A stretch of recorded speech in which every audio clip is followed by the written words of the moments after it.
Hola tout le monde, bienvenue sur la chaîne YouTube du Journal du Real. On va faire une petite vidéo qui mélange Mercato et Real Madrid actuel aujourd'hui avec Victor. On va parler de traite Alexander-Arnold, mais également du poste d'arrière droit et de la situation actuelle au Real Madrid. Avant tout cela, comment ça va Victor? Écoute, très bien, en direct de l'Espagne avec, donc vous l'aurez remarqué, pas le setup habituel, mais tout va bien. Grand soleil dans le sud de l'Espagne, 25 degrés. On est plutôt de bonne humeur, Ça change des inondations qu'ils ont subies par là-bas il y a quelques jours pour le c'est coup. vrai. En tout cas, on va parler football, on va parler de Trent Alexander-Arnold. Liverpool a retourné encore un match aujourd'hui, il a à nouveau été bon, l'anglais fait une bonne saison. Mais ce qui est intéressant, c'est sa situation contractuelle, bien sûr, et les liens qu'il y a avec le Real Madrid. Il y a eu un article de Marca qui est sorti aujourd'hui qui continue de confirmer, d'affirmer que le Real Madrid est intéressé, que Trent également, dans l'autre sens, est intéressé. Il y a par exemple Jamie Carragher qui a dit que pareil, que le futur d'Alexander-Arnold doit passer par Madrid, par le Real Madrid, pardon, s'il veut quitter Liverpool un jour. Et donc, cette situation contractuelle, Trent Alexander-Arnold est en fin de contrat cet été, tout comme Salah et Van Dijk à Liverpool, ce qui est quand même intéressant de le relever, puisqu'il peut y avoir un énorme renouveau et aussi, évidemment, beaucoup de place dans la marge, dans la masse salariale de Liverpool avec le départ d'un, de deux, voire de ces trois joueurs. Et donc, il faut voir ce que ça donne. Mais en tout cas, voici la situation actuelle. Et donc, toi, qu'est-ce que tu en penses du coup de la venue de Trent? Est-ce que tu penses que c'est possible? Oui, mais est-ce que tu penses que c'est même probable, peut-être? Tu te situerais où par rapport à ça? Évidemment que c'est probable. Évidemment que lorsque tu joues dans un club comme Liverpool, qui là connaît donc une transition après le départ de Jürgen Klopp, Trent Alexander-Arnold était clairement le chouchou du coach allemand. Là, désormais, avec Arne Slot, il retrouve ses lettres de grandeur, mais tout comme l'année dernière, hein, parce que le déclin en fait d'Alexander-Arnold s'expliquait, enfin le déclin. Les mauvaises prestations sur une ou deux saisons d'Alexander-Arnold s'expliquaient aussi parce que c'était corrélé aux performances du milieu de terrain de Liverpool, qui était très clairement, eux, par contre, sur le déclin. Et avec le renouveau du milieu de terrain qui travaille beaucoup défensivement pour lui, qui le libère beaucoup lorsqu'il s'agit des phases offensives à la construction ou autre, on voit toute l'étendue du talent de l'anglais. Pourquoi est-ce que c'est probable? Première raison, parce que quand tu dois quitter un club comme Liverpool qui a été au sommet, tu as tout connu, etc., il n'y a pas non plus beaucoup d'options qui s'offrent à toi lorsqu'il s'agit d'un nouveau challenge sportif. Évidemment que le Real Madrid est la première option et que le Real Madrid en plus a les moyens financiers pour proposer des gros salaires. C'est quelque chose que beaucoup sous-estiment, mais à l'heure actuelle, dans le football, le gros problème des clubs, ce sont la masse salariale. Et le Real Madrid, eux, ont très, très bien managé ces dernières années cette chose-là, ce qui leur permet d'être un des rares clubs actifs sur le marché des agents libres et de mener à bien cette fameuse stratégie de pousser les joueurs jusqu'à la fin de contrat. Et le deuxième point, c'est qu'il y a eu une interview un peu marrante qui a été donnée, j'ai plus la source, par Trent Alexander-Arnold, mais qui disait que son meilleur ami dans le football, c'était Jude Bellingham, Jude, et on sait qu'ils sont très proches, qu'il y a un peu de lobbying de la part du numéro 5 du Real Madrid auprès de Trent Alexander-Arnold qui se verrait bien porter la tunique blanche la saison prochaine. Et puis, ça serait un vrai challenge pour lui parce qu'il comblerait le début de saison prochaine l'absence de Dani Carvajal, hein, qui devrait pas refouler la pousse peut-être avant vraiment la fin de l'année 2025.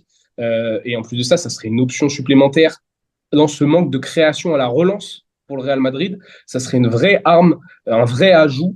Je parle pas, c'est assez atypique, on parle pas des qualités de défenseur de Trent Alexander-Arnold alors que c'est un défenseur droit, mais s'il est couplé à Ferland Mendy sur le côté gauche, ou alors s'il est couplé à Federico Valverde qui va faire les efforts pour lui défensifs comme on l'a déjà vu très souvent sur les 2 dernières années, combler les largesses et les erreurs défensives de Dani Carvajal, le combo Valverde-Trent Alexander-Arnold, il s'annonce vraiment, je pense, très très pertinent.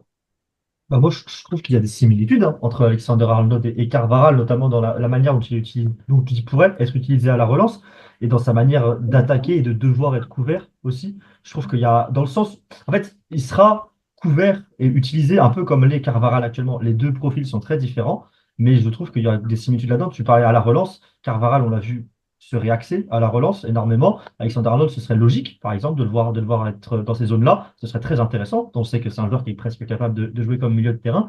Et pareil, comme tu l'as dit, il arrive dans un contexte où le latéral gauche, pour l'instant, est un profil défensif. Alors, voyons ce qui se passe avec Alphonso Davies de ce côté-là l'été prochain. Mais pour l'instant, c'est un latéral gauche au profil défensif. Et ça équilibre parfaitement les choses avec Alexander-Arnold qui est presque une sorte d'ailier droit et qui, en plus, même si en ce moment, c'est pas le cas, d'habitude, il y a Valverde qui est là pour couvrir, voire même potentiellement Rodrigo aussi qui fait beaucoup d'efforts défensifs devant. Tu sais quoi, le point d'hésitation, il est presque même plutôt sur la phase offensive, c'est-à-dire qu'il faudra vraiment un joueur du Real Madrid qui, d'un point de vue offensif, colle la ligne. ce qui n'est pas le cas d'Alexander Arnold, qui peut évidemment dédoubler sur certaines séquences, amener sa qualité de centre, etc. C'est quelqu'un qui va être amené à beaucoup revenir dans l'axe pour justement combler, je pense, cette lacune à la création du milieu de terrain du Real. Et donc c'est là où par contre le profil d'un véritable ailier, joueur de 1 contre 1 pour coller la ligne à droite comme ils ont avec Mohamed Salah à Liverpool, va devenir peut-être un essentiel du Real Madrid. Ça peut être un véritable avantage pour Rodrigo pour s'installer aussi dans cette attaque à 3. Après, dans cette équation, il y a d'énormes inconnus. On ne sait pas si ce sera encore Carlo Ancelotti, le coach l'année prochaine, si Xabi Alonso, voilà, hypothétiquement. Mais pour animer, en tout cas, ce qui est sûr, c'est que la venue de Trent Alexander-Arnold, c'est déjà joueur de classe mondiale. Ok, lacune défensive, mais dans l'effectif du Real, tu as de quoi combler ça par les profils que tu as sur ton milieu de terrain. Et surtout, ça comble manque de création au milieu, amène du danger offensivement et ça t'apporte toi une solution. Moi, je trouve que le choix est extrêmement pertinent. Et puis, c'est bankable. Alexander Arnold, c'est une star du football. C'est un joueur qui va éblouir le Bernabéu par sa technique, qui peut-être à certains moments sera frustrant. Mais sincèrement, quand on voit la relation qu'a eu un joueur comme Marcelo avec leur Bernabéu, avec le Real Madrid, je ne souhaite qu'à Trent Alexander-Arnold d'avoir cette même relation avec les supporters merengues. Je trouve que le point de comparaison avec Marcelo est intéressant d'ailleurs. La manière dont il a été utilisé, dans la manière dont, depuis le poste ingrat parfois de latéral, il arrive à lever les foules, à lever les foules tout simplement. Et Trent sait très bien le faire. Alors, avec quelle différence par rapport à la manière dont Marcelo le fait, mais il y a aussi des points communs. Et cet aspect, voilà, cet aspect de presque numéro 10 hein, de Liverpool de club, c'est presque d'avoir deux numéros 10 en tant que latéraux, avec Robertson et Trent Alexander-Arnold. Et on a vu Carvaral être utilisé un petit peu de cette manière-là par Carlo Ancelotti, être parfois en position de numéro 9 sur certaines actions carrément la saison passée, et être dans le cœur du jeu à la relance. Et ça, je pense que Alexander-Arnold, on verra si c'est encore Ancelotti, comme tu as dit, mais en tout cas, dans ce schéma-là, Alexander-Arnold, il va être comme un poisson dans l'eau, je trouve. Dans ce Real Madrid-là, il serait comme un poisson dans l'eau, en fait, tactiquement parlant. Il faut voir après défensivement, puisqu'il y a eu du changement par rapport à l'an dernier. Mais en tout cas, dans le Real de l'an dernier, il aurait été, pour moi, comme un poisson dans l'eau. Après, tu continues dans vraiment cet aspect de déséquilibre avec dans le sens où, encore une fois, tu ajoutes à ton effectif un joueur qui défensivement n'est pas une référence, dans le jeu sans ballon non plus, là où Carvaral, dans le pressing, et le pressing est très efficient. Hein. Dani Carvaral, c'est un joueur avec un gros volume de jeu aussi, qui peut couvrir de gros espaces, même si en 1 contre 1, c'est pas le meilleur du monde, on est bien d'accord dans le sens défensif du terme. Et d'ailleurs, il fait beaucoup d'erreurs un peu absurdes à certains moments. Trent Alexander-Arnold, c'est la même veine. Hein. C'est à peu près la même chose. Donc c'est sûr que tu es encore un peu dans cette logique de déséquilibre, mais j'ai la sensation que par contre, tu fais un bond en avant offensivement et je le répète dans la création, ce qui te permettrait aussi d'avoir peut-être un peu plus la main mise sur un match et d'avoir un peu moins de temps faible comme on connaît actuellement avec le Real Madrid. Et on se souvient que Toni Kroos, par exemple, n'est pas une référence défensif à la récupération dans les duels en 1 contre 1, mais parce qu'il dictait en permanence le tempo du jeu, finalement, le Real Madrid subissait peu d'actions. Et ça serait peut-être le flambeau que pourrait reprendre Trent Alexander-Arnold s'il signerait au Real Madrid. Dans un registre différent, évidemment, mais ça a du sens. Et puis, comme tu le dis, dans tous les cas, la situation actuelle, on parle de Carvaral depuis tout à l'heure, la situation actuelle, c'est que Carvaral a eu son genou qui était complètement bousillé lors du match contre Villarreal. Il est blessé pour 1 an. À voir à son âge et avec la terrible blessure qu'il a subie, comment il revient. Et sinon, c'est Vasquez et le petit, du coup, Jesus Fortea. Actuellement, il y a Militao aussi qui peut aider à droite, mais Militao n'est pas en forme. Vasquez, on connaît ses qualités, mais on connaît ses limites. Et sinon, c'est le petit Jesus Fortea qui vient d'arriver à l'entraînement, là, qui commence à s'entraîner avec les A et qui va avoir sa chance un jour, je pense, s'il montre de bonnes choses à la Carlo Ancelotti. Mais ça reste une situation très limitée. Donc, Trent Alexander-Arnold est vu comme étant la solution, à mes yeux. Et est la solution. Merci à tous d'avoir regardé cette vidéo. Dites-nous en commentaire si vous êtes pour ou contre l'arrivée de Trent Alexander-Arnold. Dites-nous ce que vous pensez de son profil, si vous pensez que c'est un joueur qui va bien s'intégrer au Real Madrid. On sait qu'il y a l'un de ses meilleurs amis, Jude Bellingham, dans l'équipe. On va voir ce que ça donne. Mais voilà, si vous êtes pour sa venue, dites-nous pourquoi.